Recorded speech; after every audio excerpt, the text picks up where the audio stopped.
이른바 명룡대전이 진행 중인 최대 관심 선거구 인천 계양을입니다. 내일이 총선 투표일이면 누구에게 투표하겠느냐고 물었습니다. 민주당 이재명 후보 55%, 국민의힘 원희룡 후보 37%로 이 후보가 앞서는 것으로 나타났습니다.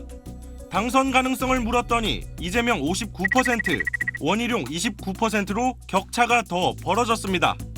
선거일까지 선택한 후보를 계속 지지할 거냐는 질문에 이재명 후보 지지층에선 84%가, 원희룡 후보 지지층에선 92%가 계속 지지하겠다고 답했습니다.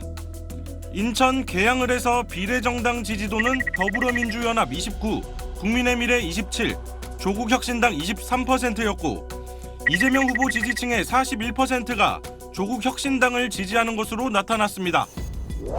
다음은 경기 분당갑입니다. 민주당 이광재 후보 46%, 국민의힘 안철수 후보 45%, 오차 범위 안에서 팽팽했습니다. 당선 가능성은 이광재 40%, 안철수 45%지만 역시 오차 범위 아닙니다.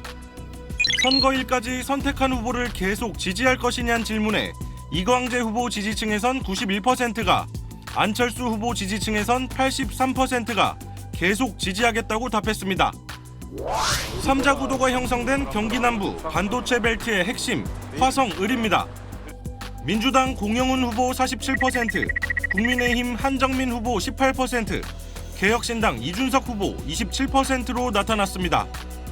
당선 가능성을 묻는 질문엔 공영훈 61, 한정민 12, 이준석 14%였습니다. SBS 김학규입니다. 이재명, 원희룡, 이른바 명룡대전이 펼쳐지면서 이번 총선 최대 관심 지역구가 된 인천 계양을입니다. 최근 7차례 국회의원 선거에서 2010년 보궐선거 한 번을 빼곤 모두 민주당 계열이 승리했고 지난 대선에서도 모든 동에서 민주당 이재명 후보가 더 많이 득표한 야권의 텃밭 중 텃밭입니다. 상임 선대위원장으로 전국 선거를 지휘 중인 이재명 후보는 틈나는 대로 지역을 찾아 유권자들을 만납니다. 정권 심판과 함께 광역교통망 구축, 첨단 대기업 유치 같은 지역 공약도 내놨습니다. 제2의 판교 테크노밸리처럼 만들겠다고 약속을 드렸습니다. 실제로 지금 광역교통망 확충을 위해서 정부와 많이 협의 중이고 지역 발전을 가로막는 돌덩이를 치우겠다며 이 대표와 일전을 벼르고 있는 국민의힘 원희룡 후보는 지하철 2, 9호선을 계양까지 끌어오고 낡은 주택의 신속한 재개발 재건축을 약속했습니다. 너무나 해놓은 게 없다. 이런 것들에 대해서 주민들의 불만과 불신이 아주 가득 차 계십니다. 저는 말로만이 아니라 진짜로 하는 사람입니다. 송영길, 이재명, 민주당 대표 2명을 탄생시킨 이 지역 주민들은 민주당을 한 번 더 밀어줘야 한다. 바꿔볼 때가 됐다로 표심이 갈리고 있습니다. 민주당 이재명 후보가 나왔으면 좋겠죠. 되겠으면 서민들은 민주당을 많이 지지해죠. 변함도 없어요. 여기는 변함도 없고 그냥 바뀌어봤으면 생각해요.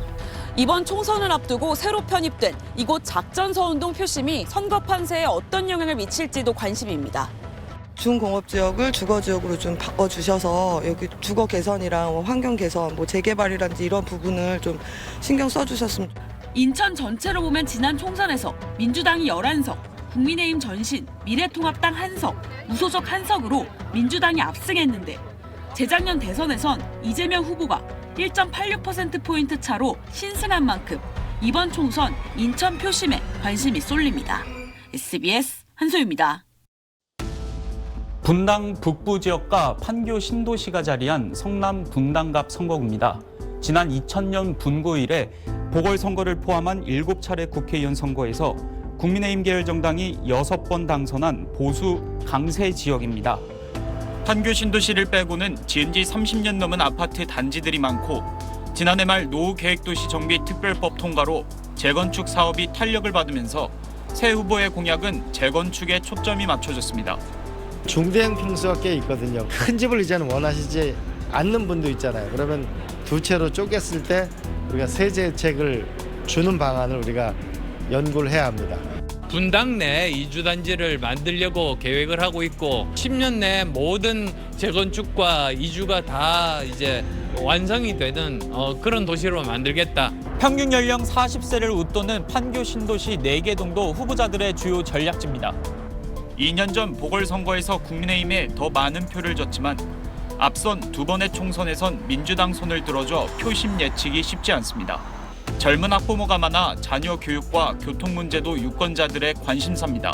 방과 후 돌봄이나 특히 아이들 급식 문제 그런 부분에 대해서 조금 더 세심하게 관심을 가지는 후보자에게 표를 드릴 것 같습니다. 테크노밸리 쪽과 연결이 좀 잘 돼서 판교동에서 왔다 갔다 할 때 좀 편하게 할 수 있는 거를 중심으로 보고 있습니다.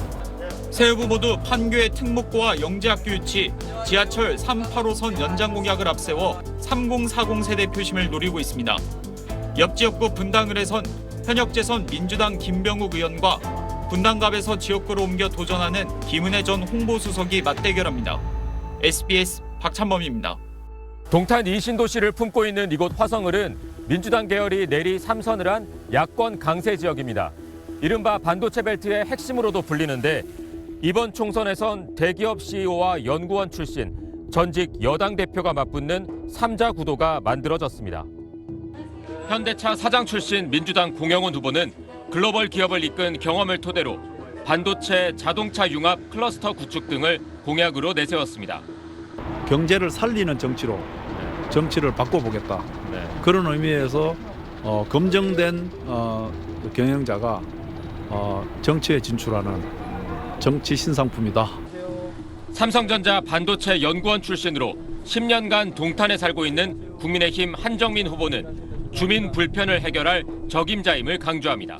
어디가 차가 막히고 어디가 주차장이 부족하며 도시에 무엇이 부족한지 누구보다 잘 압니다.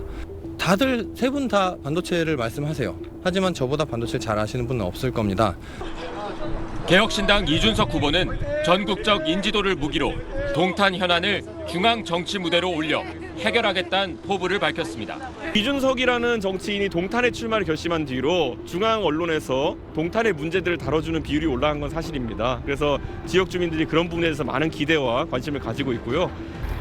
주민 평균 연령 34.7세, 전국 254개 지역구 가운데 가장 젊은 곳으로 교통이나 육아 등 생활에 밀접한 정책에 관심이 많은 유권자들이 몰려있는 것이 특징입니다.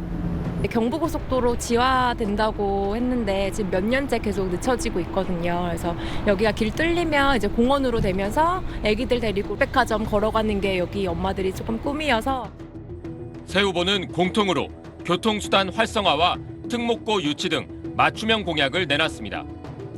한 후보는 화성정 유경준 후보와 함께 동탄시의 독립을 공약했는데 공 후보는 화성 특례시 승격으로 전 지역을 조화롭게 발전시켜야 한다는 입장을, 이 후보는 동탄구청을 설립해 행정 편의를 끌어올리는 게 먼저란 입장입니다. 삼성, 현대 출신 정치 신인과 제3지대 대표 간 3파전이 성사돼 수도권 격전지로 떠오른 화성을 젊은 표심의 향배에 관심이 쏠리고 있습니다. SBS 김기태입니다.